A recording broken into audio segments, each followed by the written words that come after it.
Tá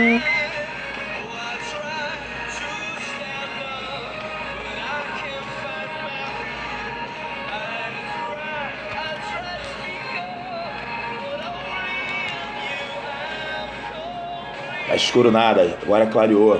Boa noite, galera. Pessoal aí chegando, vamos bater um papinho hoje sobre inquérito policial. E sempre curtindo um pouquinho de YouTube, né? Glória, quem não gosta. Glória de todos. Agora não tá mais preto não, já virei a tela. Boa noite, Coutinho. Boa noite, Jéssica. Boa noite, Claudinha Molinaro. Grande beijo, amiga. Galera aí chegando.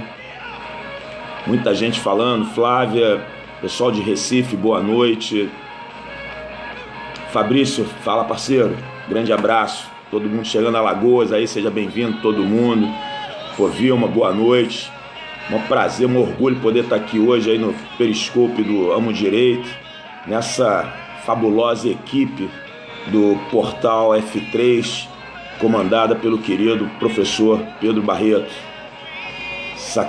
Josi, beijo, querida aí. Essa equipe Delta 3 aí, sob a coordenação, ela é demais. Poxa, Claudinha Barros, muito orgulho de ter a confiança de Claudinha Barros, tá fazendo parte dessa equipe, professora de Direito Penal, minha grande amiga. Já estamos juntos nessa estrada aí há quase 2 décadas.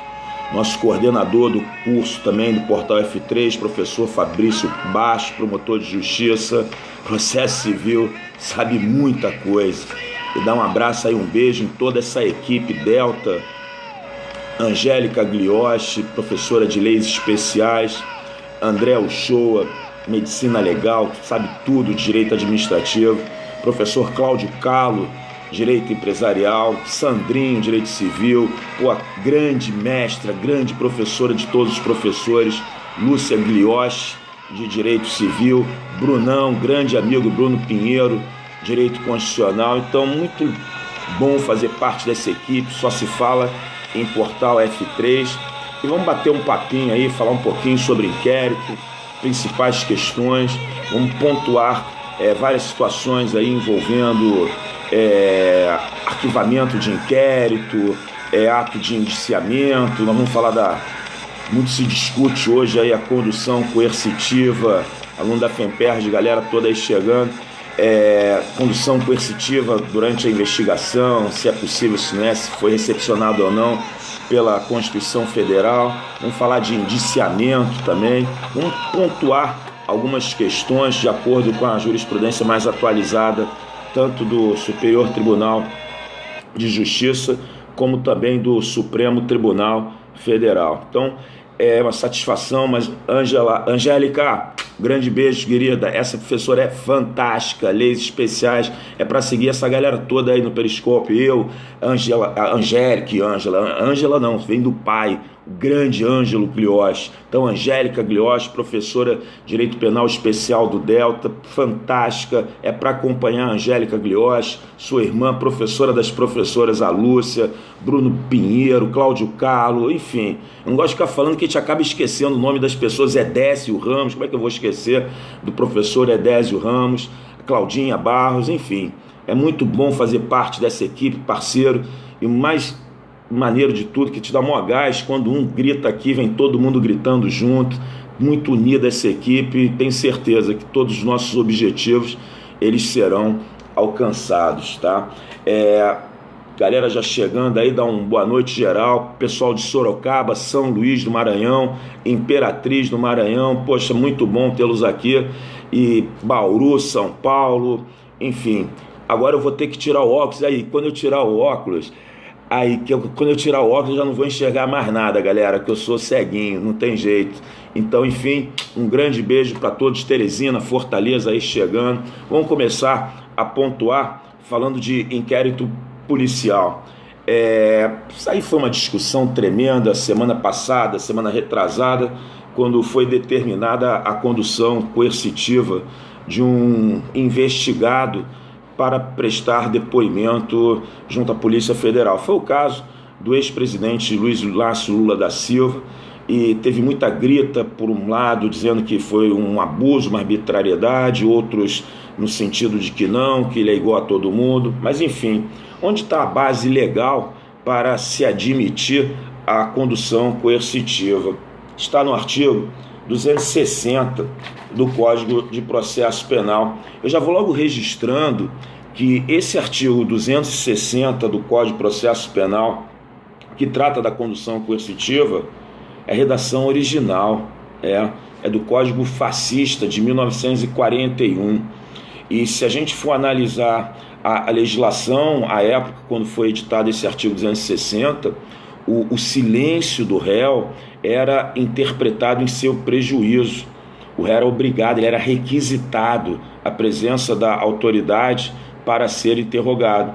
Então, o silêncio dele era interpretado em seu prejuízo. E o código, lógico, previa essa condução coercitiva. Então, a gente tem que analisar esse dispositivo em todo o contexto à época, em 1941.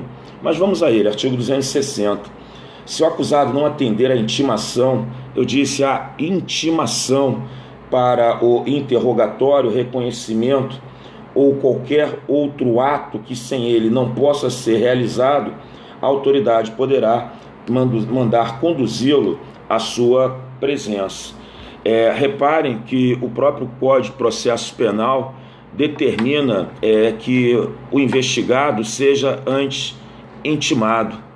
Eu até gravei um periscope aí semana retrasada, numa introdução de um tema, que ninguém quer acordar às 6 horas da manhã com um japonês da Federal batendo na porta. Ninguém quer ser surpreendido com uma condução coercitiva. Até porque na condução coercitiva existe uma restrição, ainda que temporária, à liberdade de ir e vir do indivíduo. Então, a lei prevê, antes da condução coercitiva, que o réu seja, que o investigado seja, ou mesmo o réu, seja antes intimado. Mas qual seria a finalidade de uma condução coercitiva? Eu não vou nem discutir se foi recepcionado ou não pela Constituição Federal, embora eu entenda de constitucionalidade duvidosa. O Supremo Tribunal Federal já se manifestou no sentido de que esse artigo 260 foi recepcionado sim e se permite a condução coercitiva do investigado, mas a condição sine qua non é que antes o agente tenha sido intimado. Eu, particularmente, nós vamos analisar as hipóteses que autorizam a condução para ver se sempre ela poderá ser realizada ou não.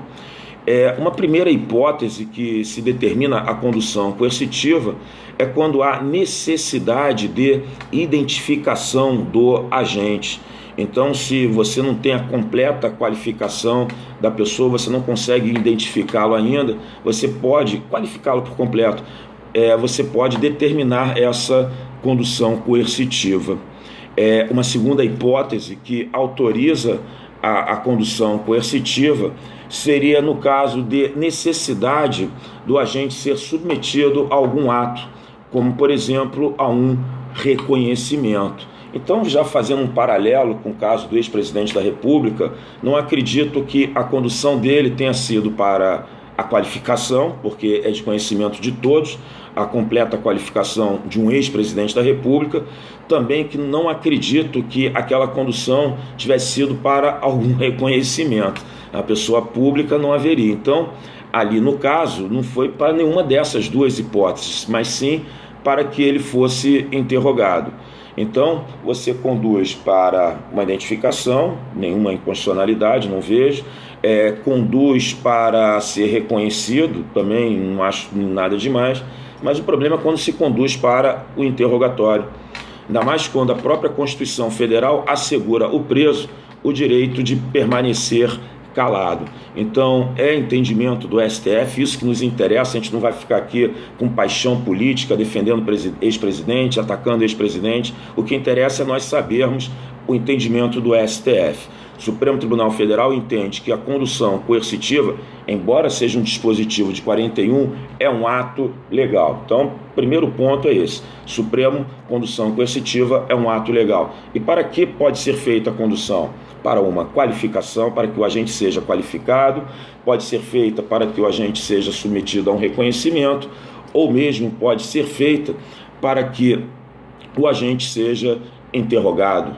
Nesse último caso, é claro, ele tem o direito constitucional de permanecer calado. Há ainda a possibilidade de uma condução para outros atos. Essas hipóteses, claro, não são taxativas. Por exemplo, você pode conduzir coercitivamente o agente para que seja feita uma reconstituição, uma reprodução simulada dos fatos.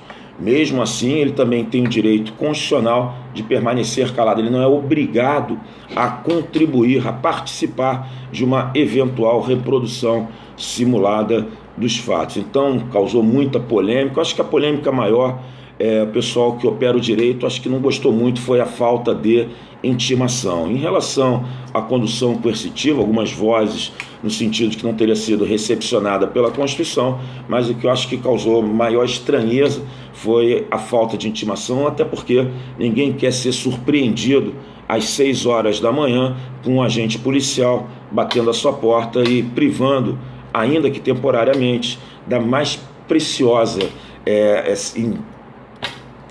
do agente, que é a sua liberdade. Não tem um bem maior protegido pela Constituição do que a própria liberdade, ok? Um segundo ponto que eu quero analisar também de inquérito diz respeito ao ato de indiciamento. O próprio Código de Processo Penal não prevê um ato de indiciamento.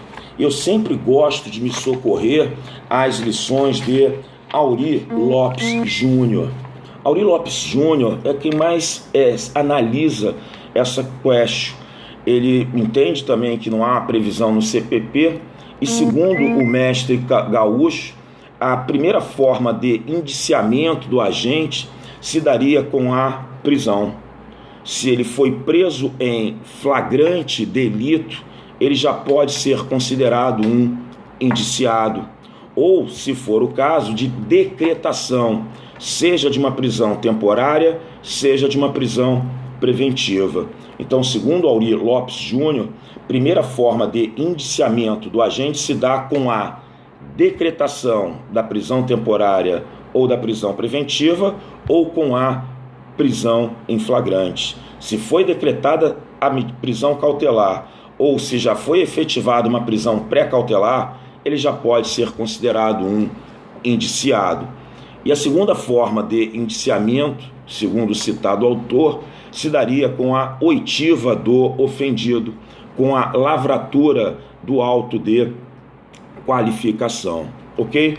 Mas o que vem a ser o indiciamento? Indiciamento é o meio pelo qual, tem uma definição bonita aqui que eu separei de um julgado do STJ. Indiciamento é o meio pelo qual a autoridade policial aponta determinada pessoa como a autora do ilícito em apuração. Esse conceito de indiciamento eu vim buscar aqui num julgado do Superior Tribunal de Justiça, relator ministro Jorge Mussi. É o meio pelo qual a autoridade policial aponta determinada pessoa como autoridade do ilícito em apuração. Atenção, Supremo Tribunal Federal já decidiu que o juiz não pode determinar o indiciamento de um agente.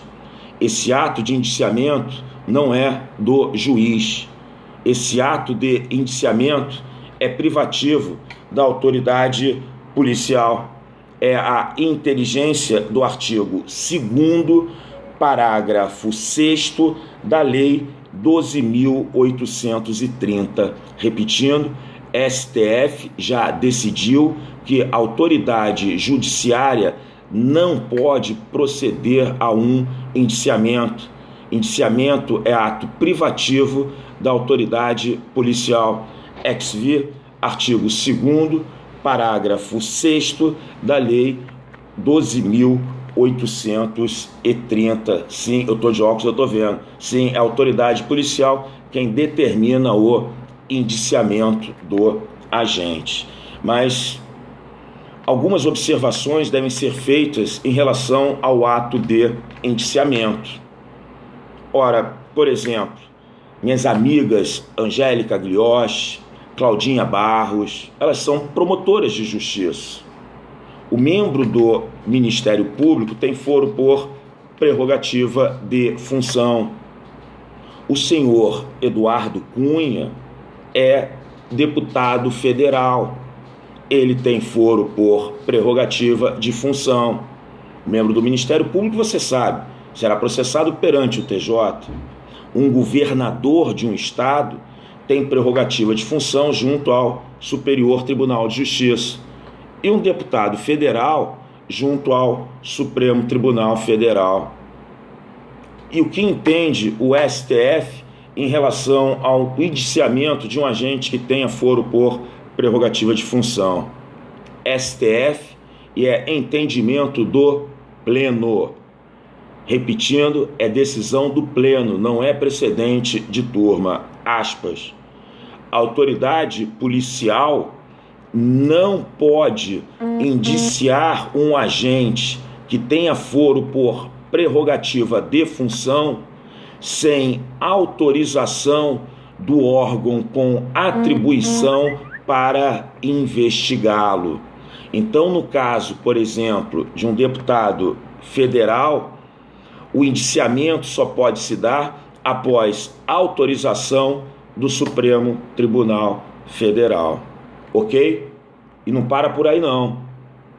O Pleno do Supremo Tribunal Federal também decidiu que para investigar, instaurar inquérito para investigar um agente que tenha foro por prerrogativa de função, também se exigirá autorização do órgão com atribuição para investigá-lo.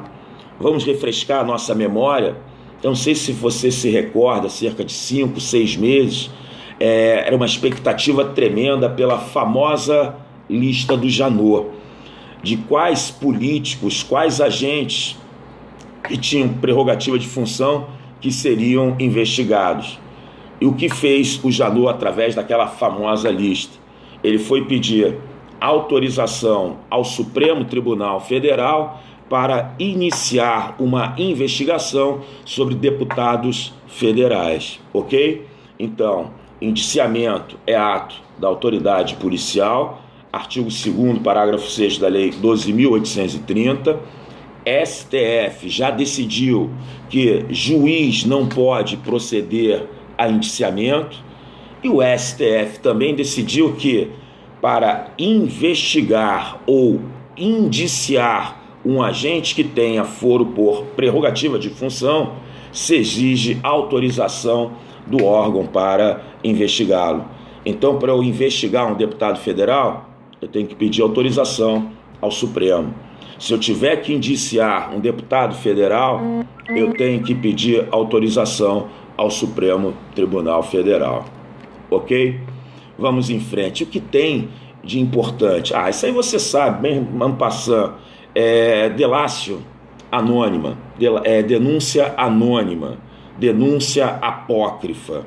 Eu te pergunto, só para pontuar as questões mais relevantes de inquérito, admite-se a instauração de um inquérito policial mediante uma denúncia anônima, uma denúncia apócrifa? Você deve estar pensando, peraí, Marcelo, toda hora tem anúncio do Disque Denúncia.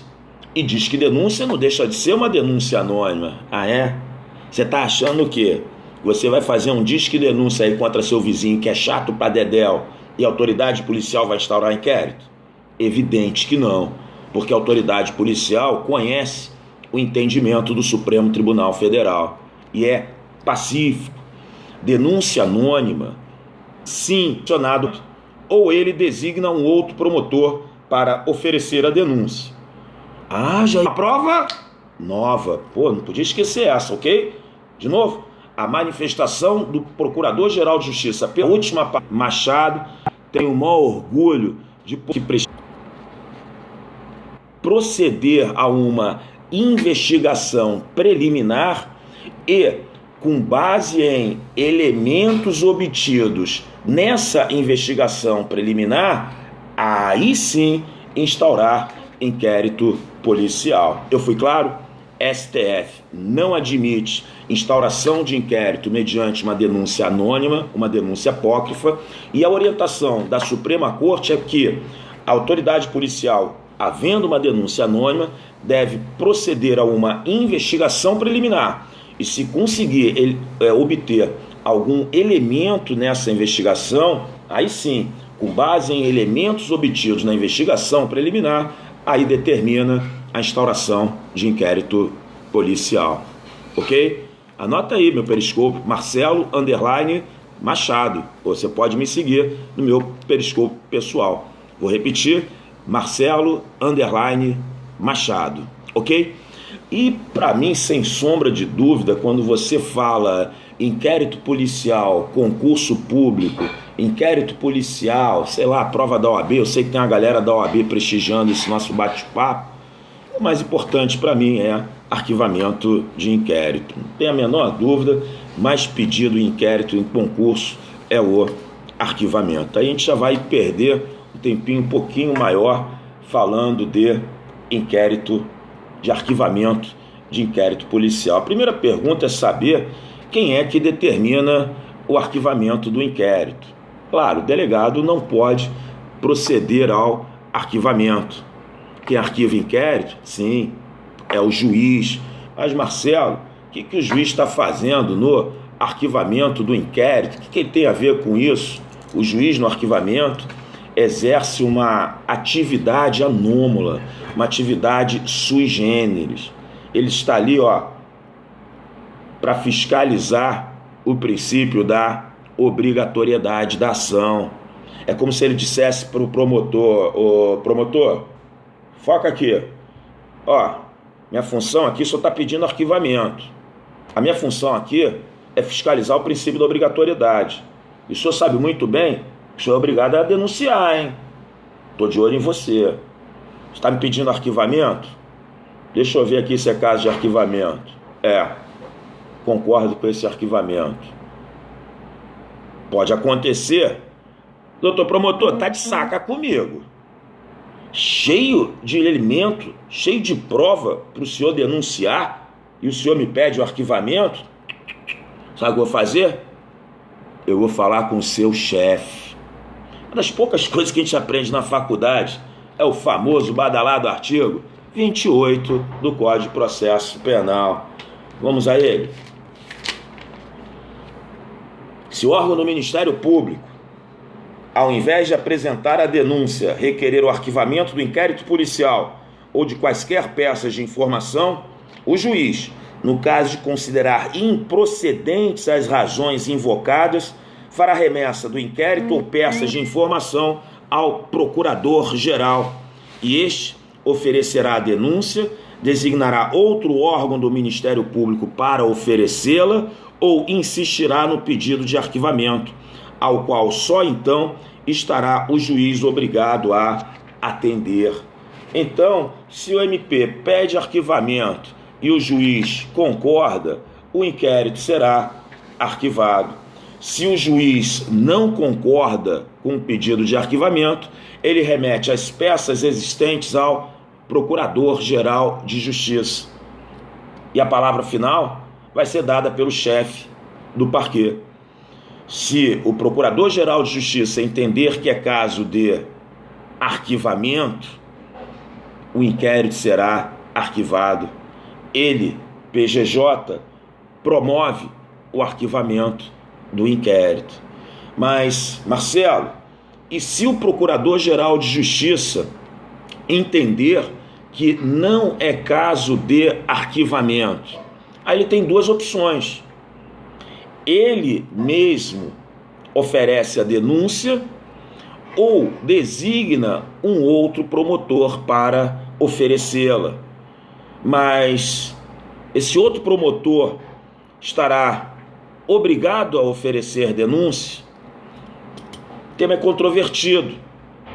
Na primeira corrente diz que não, porque os membros do Ministério Público gozam de independência funcional. Os membros do Ministério Público agem de acordo com a própria consciência.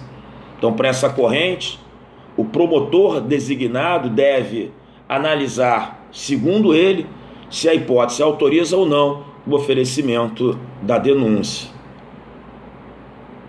Foca aqui. Não é esse entendimento majoritário não, hein? Entendimento majoritário estará obrigado sim. Sabe por quê? Porque esse promotor de justiça, designado pelo Procurador-Geral de Justiça, ele age por delegação. Ele é, na verdade, um longa-manos do Procurador-Geral de Justiça.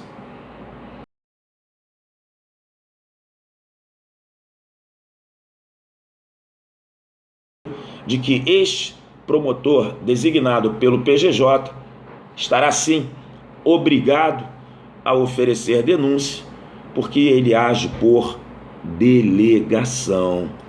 Mas, Marcelo, arquivado o inquérito, não vai ter nova investigação?